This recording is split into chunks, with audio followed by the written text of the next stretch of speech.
Bonjour Madame Chevalier, merci à vous de nous accueillir dans ce somptueux lieu qu'est l'Opéra de Montpellier. Vous en êtes la directrice générale depuis 2014.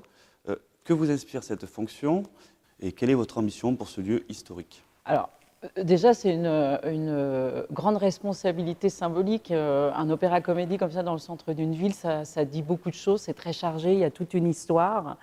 Donc, on peut pas y échapper. C'est vrai qu'en étant là, au cœur de la ville, on a juste envie de rayonner pour l'ensemble de la population. Depuis que je suis arrivée, avec les équipes, on a beaucoup diversifié. On travaille pour les gens qui sont ce qu'on appelle des aficionados de l'opéra et des vrais connaisseurs. Mais moi, j'avais vraiment à cœur d'ouvrir pour un public qui vient assez peu, mais de façon générale, c'est un peu partout, j'allais dire, dans toute l'Europe, c'est-à-dire le public de jeunes actifs. Et puis, évidemment, pour la jeunesse, dans une ville étudiante comme Montpellier, où il y a, je crois, quasiment 100 000 étudiants, forcément, on a envie de s'adresser à eux, puisque c'est aussi notre public de demain.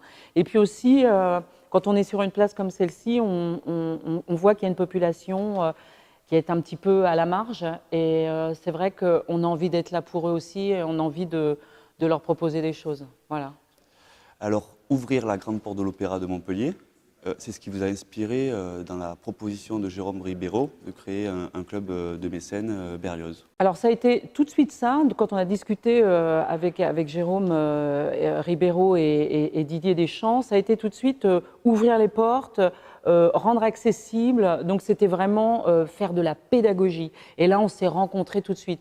On n'était pas dans, j'allais dire, les vieux poncifs de nous ne faisons que l'excellence pour quelques personnes. Bien sûr qu'on en fait, bien sûr qu'on peut aussi faire venir des grandes stars que certaines personnes connaîtront. Mais l'idée, c'est vraiment de faire de la pédagogie et surtout d'apprendre, de partager les métiers, de partager le répertoire avec les gens qui ne savent même pas ce que c'est encore aujourd'hui. Qui pensent qu'un opéra, c'est juste un bâtiment, que c'est comme un musée. Un opéra, c'est pas un musée. Il y a des gens dedans qui travaillent, qui ont des métiers, et on fait de l'art vivant. Donc, on n'est pas dans du musée. Merci beaucoup, Madame Valérie Chevalier, de nous avoir accueillis et d'avoir répondu à nos questions. Nous allons maintenant recevoir Jérôme Ribeiro qui va nous parler de ce fameux club de mécénat Berlioz.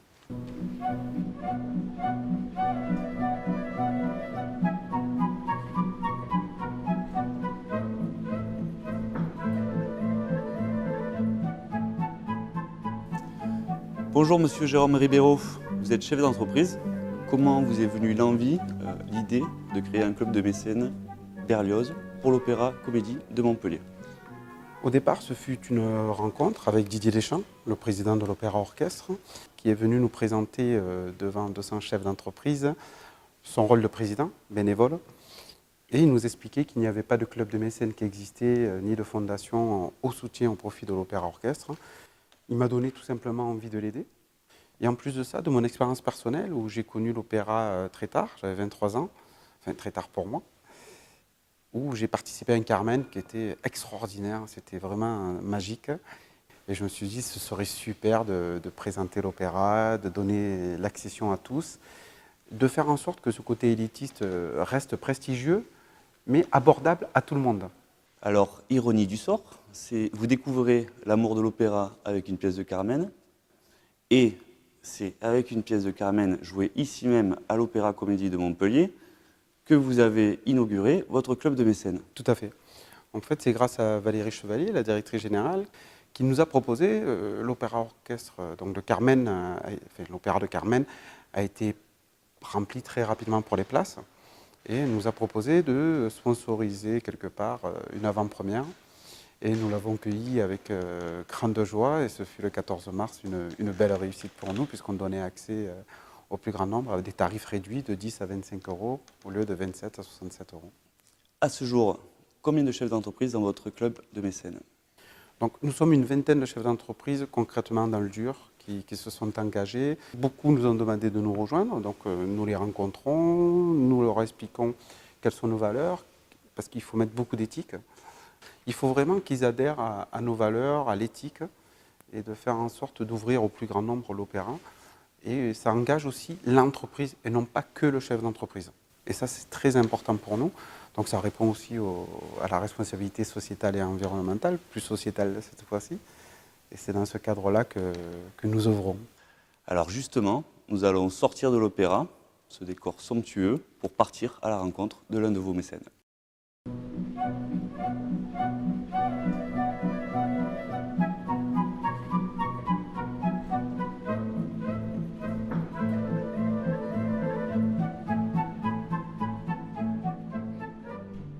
Bonjour Monsieur Michael Lalande. Enchanté. Alors, en résumé, qu'est-ce que c'est ce club? C'est une bonne question. Aujourd'hui, moi je le vois un petit peu d'un autre œil. Jérôme serait plus à même de vous répondre réellement, mais ce club mécène, c'est avant tout un regroupement de chefs d'entreprise autour d'un projet commun qui est celui d'accompagner dans son développement l'Opéra Orchestre National, Berlioz, et tout ça dans un esprit constructif. On est extrêmement ravis parce que c'est vrai, comme je disais tout à l'heure, ça nous permet de rencontrer des gens qu'on n'aurait pas forcément eu l'occasion de rencontrer comme ça dans notre quotidien. Et continuer, bien sûr, c'est qu'un début. Vous êtes chef d'entreprise. Pouvez-vous nous expliquer pourquoi vous avez décidé de vous impliquer dans le club mécène de l'Opéra Comédie Montpellier? C'est quelque chose qui aujourd'hui nous intéressait par rapport à la démarche artistique, puisque effectivement quand vous êtes chef d'entreprise, vous êtes très sollicité par la partie événementielle ou sportive d'une manière générale. Sur l'aspect culturel, c'est un petit peu différent. Et quand Jérôme nous a présenté ce projet, on a eu tout de suite un coup de cœur. Parce que l'Opéra Orchestre National de Montpellier, ça reste quand même un magnifique opéra qui dispose d'une programmation quand même assez sympa et d'un lieu qui est magique. Donc de pouvoir y participer, c'est quand même un honneur assez important. Un mécène, c'est aussi quelqu'un qui signe des chèques. Et là, c'est vrai qu'il y a toute une structure juridique, fiscale, qui fait qu'aujourd'hui, on sait que les investissements qu'on va pouvoir faire au niveau de l'opéra sont bien utilisés et dans une démarche constructive, autant pour nous que pour eux. Alors, quelles sont les valeurs qui vous ont conduite à vous impliquer dans ce club? C'est des valeurs humaines qui sont très fortes. Donc effectivement, il y a une connotation business, puisque c'est également un club d'affaires, mais l'opéra, ça peut être aussi un élément sur lequel on peut agir. Donc, mais pour ça, comme vous le dites, il faut qu'il y ait des valeurs qui soient fortes. Et ces valeurs, c'est des valeurs de partage, c'est des valeurs de construction, puisqu'on construit un projet, on y associe beaucoup de gens, donc c'est collaboratif.